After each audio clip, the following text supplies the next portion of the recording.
Saturday in the garage. A nice little break, something different from what we're used to. Beautiful day outdoors in the meantime. A little bit chilly, a bit windy. But anyway, just to change the tone a little bit, this will be video number 4 of our ATC 1982 Honda ATC 200. I don't know if you've seen the previous videos, but yeah, this is a bike that my uncle had over the back of his woodpile for probably, I thought it was 20 years. But that bike hasn't been running for almost 30. So anyhow, my great uncle owned it originally.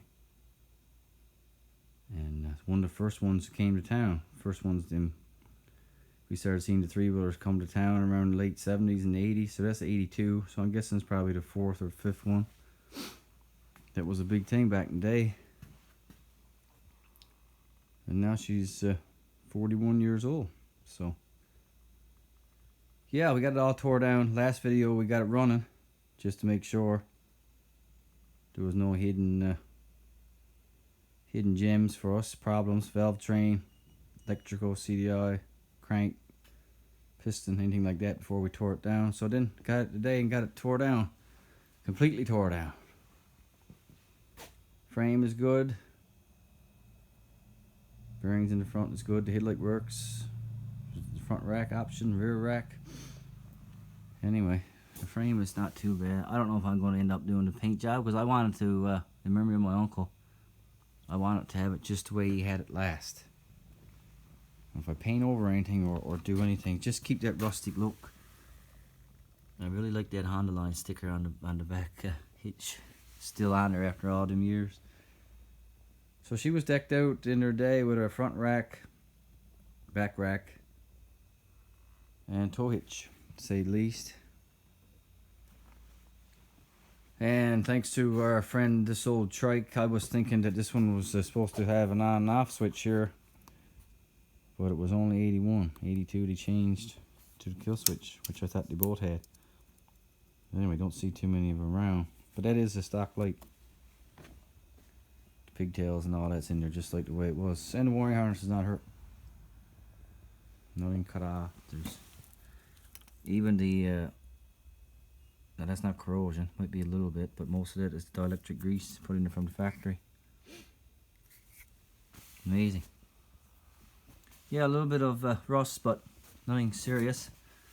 The chain cover and the guard and all this needs to be straightened out. The hub was welded on, so grinded that one off just enough to get it apart. So we're in search for a seat in the tank, and that's only the least of it. I'm gonna do the bearings in the front, the bearings in the rear. I got the front sprocket. I had the front sprocket there. Yeah. I don't know if I might just spray, get a bit of undercoat or sand that down, pressure washer or something, just enough to cover that rust. Or I may not. It's not going to be to the extent of the 250Rs.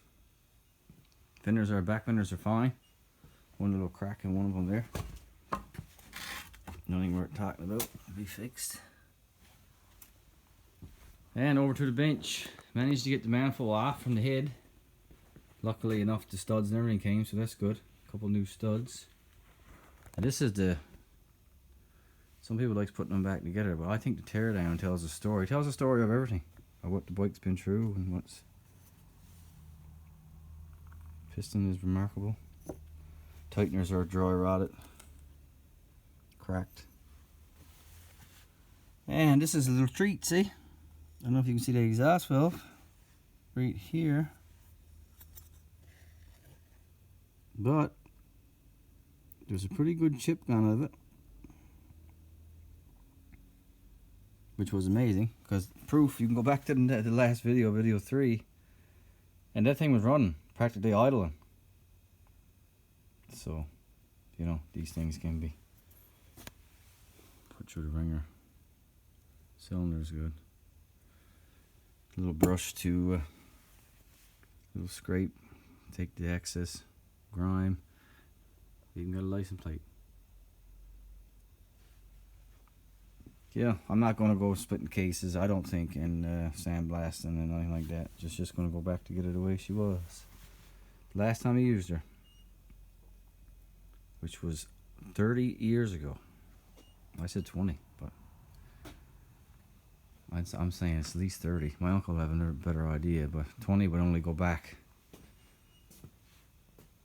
You know, I can remember when I was at least 10 years old, and it has been, wouldn't run then. So it was down in my great uncle's garage. So yeah, thanks for watching.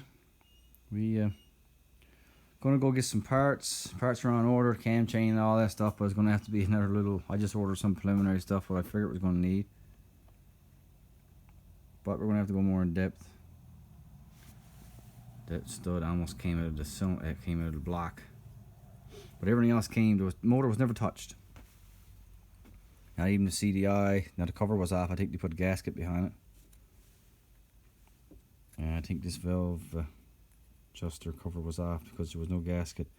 And I'm glad I mentioned, I had it up top dead center and done a couple checks before I took it apart, and the lash on the exhaust valve was bar tight, so that would explain a little bit of probably what's going on here. I didn't measure the lash for the intake, but it was just enough. See, you can pretty much feel like this stuff if you've done enough of these bikes. You know, you're at top dead center. You only want to. We used to use cardboard one time or whatever, but I get the feeler gauge here. If I told you the exact measurement, but I got it all marked. So yeah, here we are.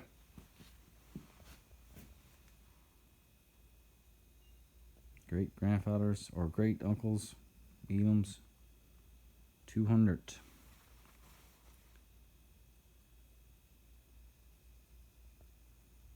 Might be a little while before we do a video until we get our parts and stuff. There's a seat and a pan and a sponge on eBay for $329. I think. Convert that to Canadian, so you know how far do you go, right? And luckily, I don't know if this is going to work, but there's the muffler. I think the warranty is out on that one. But I did have a muffler off a CRF 230. And that, my friends, is a pretty good match. You know, obviously I'm going to have to cut the pipe and bend it and do some chopping, cutting, grinding, and fitting. But it will go on there, because you guys are familiar with mufflers, I guess, on these ATCs. Impossible to get unless you're going break the bank. Realistically, now if I was just looking at a tank, eBay secondhand tank, seat, pan, sponge, cover, you know, I'd be pushing $1,000 and a muffler. And that's not counting no engine parts. So you know, it's all in a. That is the nicest part of the bike. That is the life of the best. First thing you see, a nice tank, a nice seat. But we're going to get her mechanically sound and see how much the budget we got left. I had $1,000 probably set aside. I'd like to get on it for $1,000. So we'll see what happens. Anyway guys, thanks for watching. Have a great weekend. Over and out.